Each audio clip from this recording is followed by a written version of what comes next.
सतगुरुदेव की जय।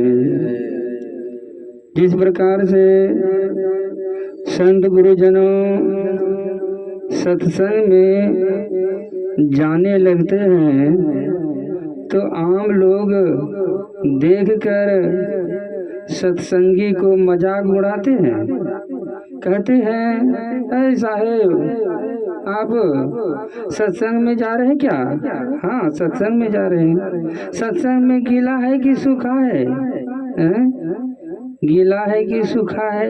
अब तो सत्संग में जाने वाला हक्का बक्का रह जाते हैं कि मैं इसे क्या जवाब दूं, गीला कहूं कि सूखा कहूं, सोचने में लग जाता है। तो जिसको जानकारी है वह कह देते हैं कि भोजन दो तरह का होता है। भोजन दो तरह का होता है, एक शारीरिक भोजन और दूसरा आत्मा के भोजन। वहाँ दो तरह का भोजन रखा जाता है सत्संग में। एक शारीरिक भोजन जो है अन्न आहार किया जाता है, और संतों की वाणी जो है वह आत्मा के शांति के लिए वाणी संत गुरुजन कहते हैं। जिस प्रकार से संत की वाणी ऐसी है, संत की वाणी ऐसी है कि जैसा कि सपेरा सांप को जड़ी दिखला देते हैं तो वह सांप पिटारी में बंद हो जाता है, उसी प्रकार संत गुरुजन ऐसी वाणी बोलते हैं कि यह आत्मा शांत होकर सत्संग में बैठकर वह वाणी को श्रवण करने लगता है। वह ऐसी जड़ी संतों के पास है।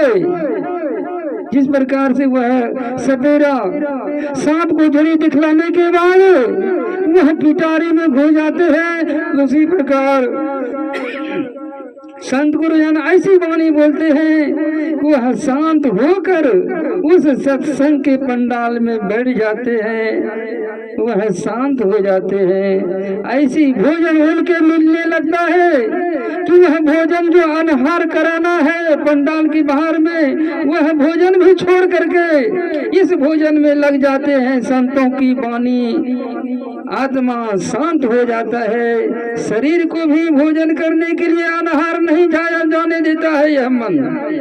नहीं, अच्छे प्रवचन हो रहा है, थोड़ा प्रवचन और सुन लेंगे तब भोजन के लिए जाएंगे। अलांस करता रह जाता है सत्संग में कि जितने भी आए हुए व्यक्ति हैं वह अनहार प्रसाद चल रहा है, प्रसाद जा करके खा ले, लेकिन वह ऐसी जड़ी उपदेश हो रहे हैं संत गुरुजन का जे कि आत्मा शांत हो करके प्रवचन सुन रहे हैं। वह भंडारा जब चल रहे थे, बाबा ऋषि मुनि गिरिपति कोई ऐसा सत्संग का आयोजन रखे थे कि दानव और मानव दोनों का निमंत्रण दिए थे। दानव और मानव का दोनों का निमंत्रण दिए थे। सत्संग का आरती लगने के बाद वह प्रसाद वितरण हो गए।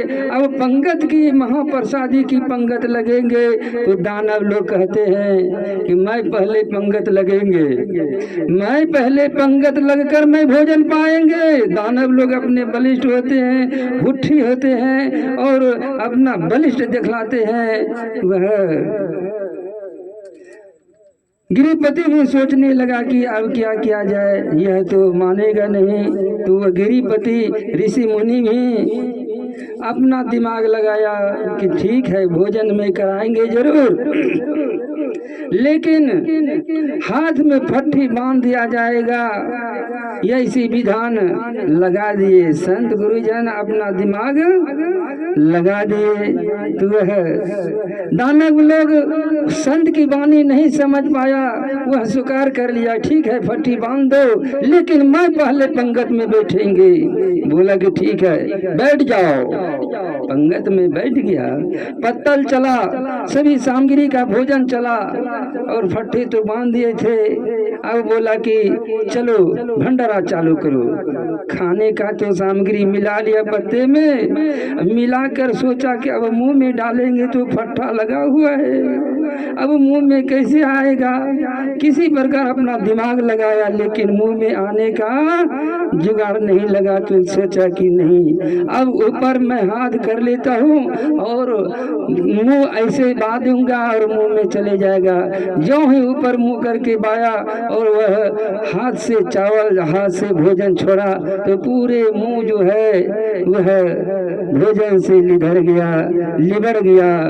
तो सोचा कि अब तो मुंह में आएगा नहीं, यह तो मोरे पूरे मुंह खराब हो गया। सब दानव लोग उठ गया गुस्से में, कहता है ठीक है, मुझे ऐसी शर्त रखे हैं, तो मेरे लिए शर्त है, उनके लिए भी शर्त है। मैं देखूंगा यह मानव लोग कैसे भोजन करता है।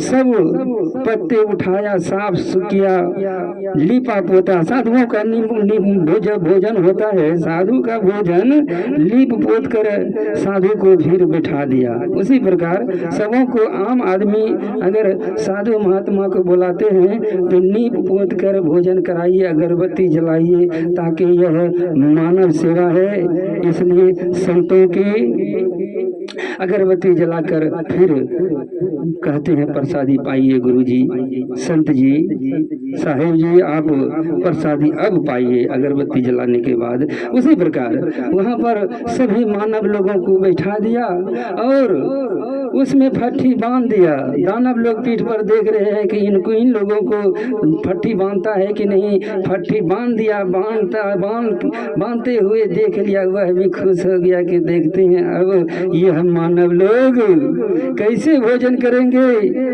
देखता हूँ।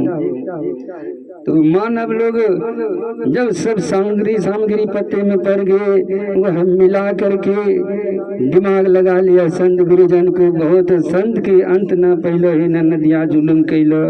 संत के जो है दिमाग का अंत नहीं लगा सकते हैं, इसलिए वह सामग्री मिला करके ऐसे करके हाथ उन साधुओं को खिला दिया और वह साधु मिला करके उन साधुओं को खिला दिया। सभी साधु परिपक्व होके भोजन कर लिए, अच्छे से भोजन कर लिए। साधु में बड़े मिल्लत होते हैं, जिस प्रकार से कहते हैं साधु जन सोना जन, साधु जन सोना जन, टूटे जुड़े सो बार, दुर्जन जन कुम्हार के, धक्का लगे पड़े दरार। वह दानवों की भांति दरार पर जाने के बाद वह मिट्टी का घड़े में वह नहीं जुड़ पाते हैं। और साधु जन सोना जन, टूटे जुड़े सो बार, वह कितने बार टूटेंगे, कितने बार फिर जुड़ जाएंगे। जिस प्रकार से कहते हैं ज्ञानी से लड़िए, मूर्ख से डरिए, पंडित से हितकारी, मूर्ख से झक मारी, मूर्ख से झक मारी। आप जिस जगह अपमानित हो रहे हैं उस जगह साइड होके संत गुरुजन निकल जाते हैं, ताकि वह कुमति ढेर का लगे हुए रहे और ढेर के साइड से हम लोग चले जाते हैं। संत गुरुजन कहते हैं हीरा तहाँ न खोलिए जहाँ कुंजरों की हाट, सहजे गांठी बांध के लगिए अपनी बाट, लगिए अपनी बाट। संत गुरुजन बड़े भेद से चलकर वह मंजिल तक पहुंच जाते हैं और बिना भेद वाले आदमी अधूरे में रह जाते हैं। जिस प्रकार से कहते हैं चलते चलते पगु थका, नगर रहा न कोस, बीच ही में डेरा पड़ा, कहो किनका है दोष, कहो किनका है दोष। वह लोग बीच ही में डेरा दे हैं, न तो उस पार जा पाते हैं न इस पार में रह पाते हैं। बीच ही में डेरा पर जाने का तात्पर्य क्या है? यह 84 में रह जाते हैं, तो न तो 84 से बाहर निकलते हैं न इधर रह पाते हैं। प्रेम से बोलिए सद्गुरुदेव की जय।